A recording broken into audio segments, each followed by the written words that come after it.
Waisai sini malas tahu juga, otomatis dia punya kasus akan seperti tempat yang lain juga. Didn't see a warning. Oke, teman-teman, kali ini saya punya program baru untuk channel saya.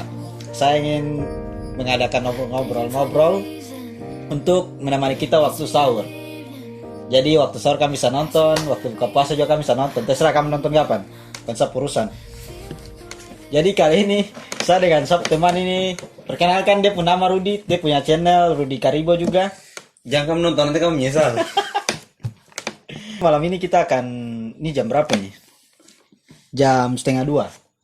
Kita akan membahas tentang bagaimana kita menyikapi puasa nih dengan adanya wabah ini.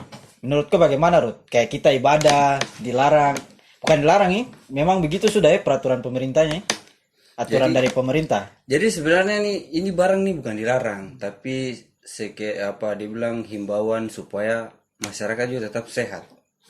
Jadi kalau sebenarnya barang itu dia tidak terlalu. Sabar, Ruth, saya potong lo. Kita nih bicara secara general saja ya, secara orang awam lah. Kita juga tidak terlalu banyak tahu, tidak pintar politik, tidak terlalu pintar ilmu agama juga.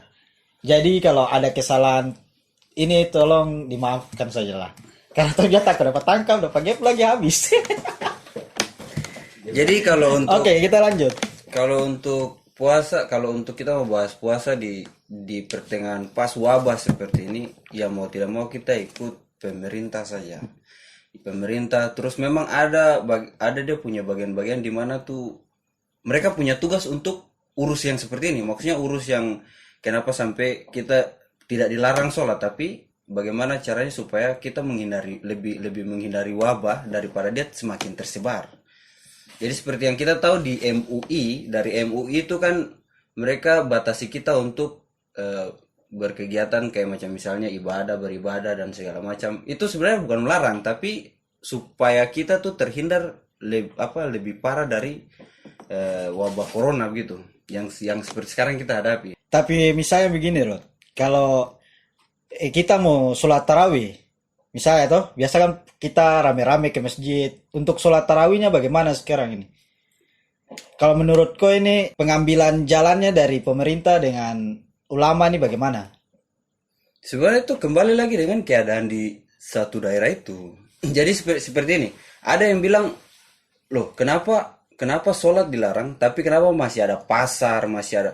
Sebenarnya tidak, barang itu sebenarnya bukan dilarang untuk keseluruhan, tapi memang ada daerah-daerah di mana yang itu memang sudah dibilang sudah lockdown, sudah tidak bisa, harus orang melakukan kegiatan di situ, tidak bisa melakukan aktivitas di situ.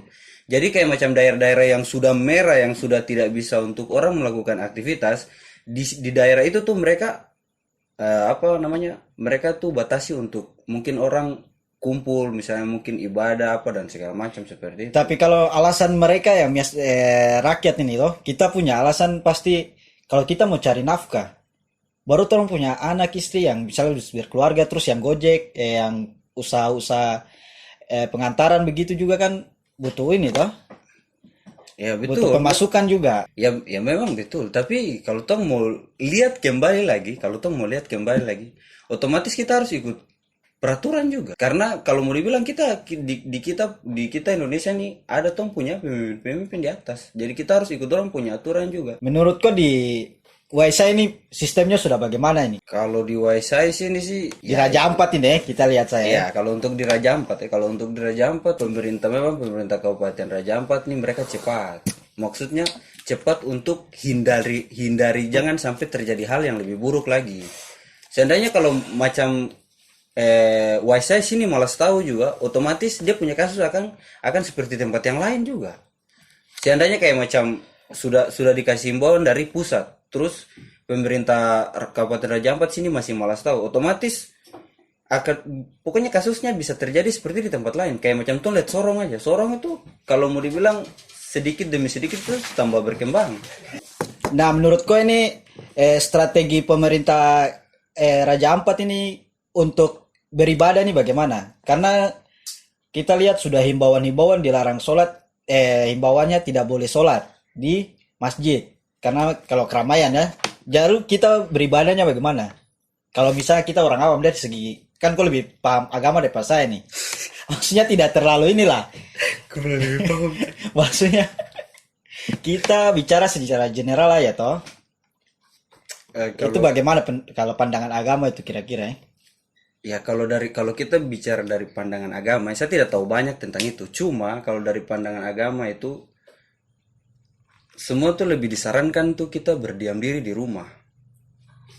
Maksudnya itu sudah secara misalnya agama ya atau ulama sudah katakan apakah kita menghindar atau tetap melakukan ibadah. Ya itu seperti tadi saya bilang aturan tuh. Aturan tuh kan ada kita punya pemimpin di atas untuk ada yang atur tom punya apa keagamaan, ada yang atur tom punya hamla, ada yang atur tom punya segala macam rupa.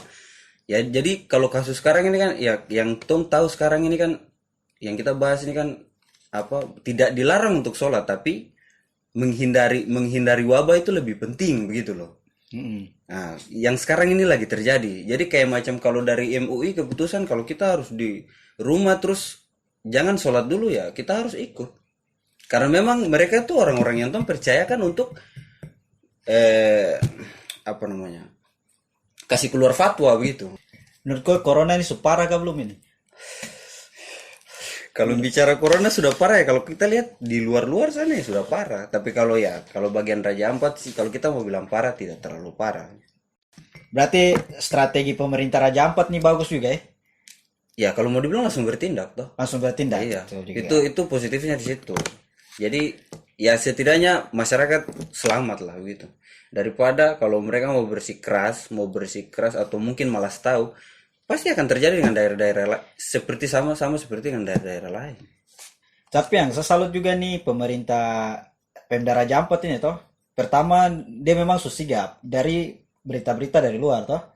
Terus kita punya lokasi strategis juga, kita kepulauan jadi jauh toh. Iya. Alur masuk keluar juga cuma dari ini lautnya paling banyak ya. Dari kendaraan laut kayak speed kapal itu saja.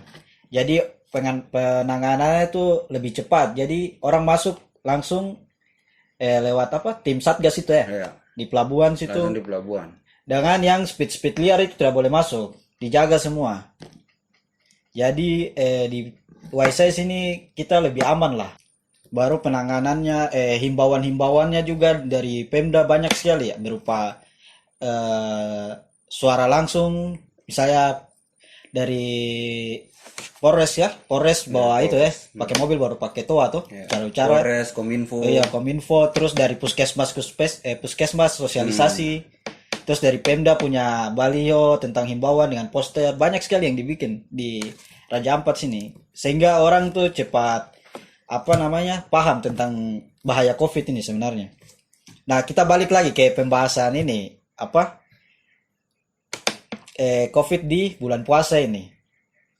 Kalau misalnya orang yang jualan sekarang ini, jualan takjil ini misalnya, atau kita mau pergi takjil, itu kan orang pasti berkumpul itu. Itu menurutku bagaimana?